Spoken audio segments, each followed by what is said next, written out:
السلام علیکم every one. محبت کئی رنگوں میں نمودار ہوتی ہے،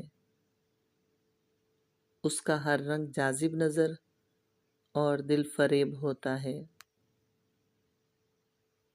یہ بھی حقیقت ہے کہ جہاں محبوب ہوتا ہے وہیں جسمانی یا معنوی لحاظ سے اس کا محب بھی موجود ہوتا ہے۔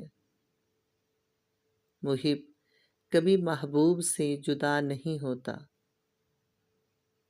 یقیناً ایک دل دوسرے دل کے لیے جھروکا ہے۔ اگرچہ دو لور دو شخصوں کے جسم الگ الگ ہوں مگر دلوں میں مکانی بعد نہیں ہوتا۔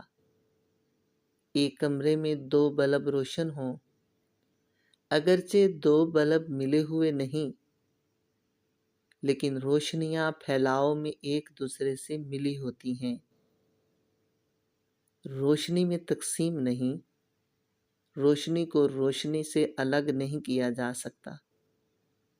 تو عشق میں دل کو دل سے راہ ہوتی ہے۔ محب کبھی محبوب سے جدا نہیں ہوتا۔ وہ اس کے روم روم، رگ رگ اور انگ انگ میں بسا ہوتا ہے۔ اس کے ذہن میں آباد ہوتا ہے، اس کے دل میں مسکراتا ہے، اس کی روح میں رنگ بکھیرتا ہے۔ یہ سب عشق مجازی میں ممکن ہے۔ اور جہاں عشق حقیقی ہو تو اس کے رنگ بے مثل ہوتے ہیں، اس کے انداز جدا گانا ہوتے ہیں، اس کے نغمات سرمدی ہوتے ہیں۔ اللہ اور اس کے محبوب صلی اللہ علیہ وآلہ وسلم کی محبت کے گلاب سدا تر و تازہ شاداب رہتے ہیں۔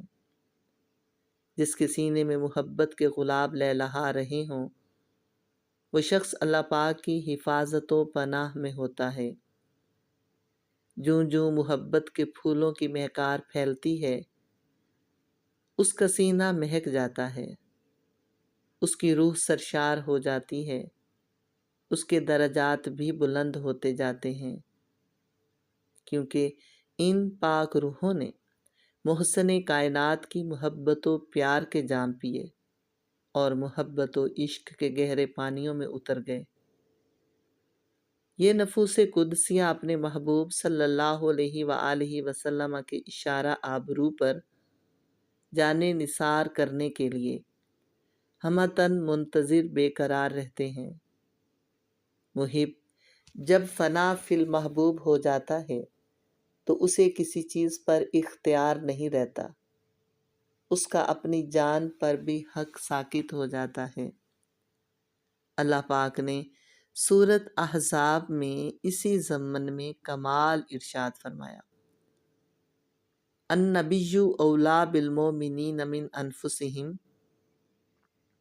نبی کریم صلی اللہ علیہ وآلہ وسلم مومنوں کی جانوں سے بھی زیادہ قریب تر اور عزیز تر ہیں۔ یہ آیت کریمہ ہمارے قلبی، روحی، عشقی، محبی تعلق کی بنیاد فراہم کرتی ہے۔ بڑی شاندار بات ہے، بڑی مزے کی بات ہے کہ آقا علیہ الصلاۃ والسلام ہماری جانوں سے بھی زیادہ ہمارے قریب تر اور عزیز تر ہیں۔ آقا عزیز تر ہماری جہت سے ہیں اور قریب تر اپنی جہت سے ہیں۔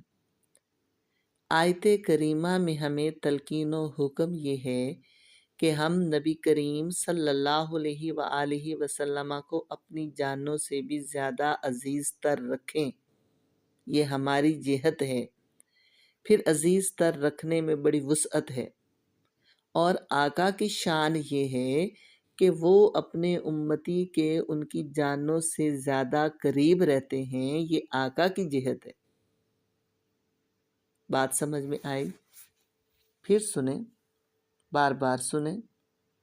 ہر بار آیت کریمہ سن سنا کر ایک سکون ملتا ہے، وجدان خوب بڑھتا ہے۔ ارے لوگو، جس طرح نبی کریم صلی اللہ علیہ وآلہ وسلم اپنی امت پر شفقت فرماتے ہوئے سب فاصلے مٹا دیتے ہیں، جانوں سے زیادہ قریب ہو گئے ہیں، اسی طرح تم بھی امتی ہونے کا حق ادا کرو، سارے فاصلے مٹا دو، اپنی جانوں سے بھی زیادہ عزیز بنا لو، اپنی جانیں سید العربی والعجم کے لیے وقف کر دو۔ جتنا آقا کو تمہاری عزت، خوشحالی، اخلاقی برتری کا خیال ہے، تمہیں خود بھی اپنا اس قدر خیال نہیں۔ اس حقیقت کی وضاحت ایک دوسری آیت کریمہ میں فرما دی گئی ہے، لَقَدْ جَاءَكُمْ رَسُولٌ مِّنْ أَنفُسِكُمْ، بے شک تمہارے پاس تمہیں میں رسول آیا، عزیزٌ علیہ ما عنتم، جس چیز سے تمہیں تکلیف ہوتی ہے وہ چیز آقا کو بڑی گراں گزرتی ہے، حریصٌ علیکم، وہ تمہارے متعلق حریص ہیں، بالمومنین رؤوف الرحیم، مومنوں پر شفیق اور مہربان ہیں۔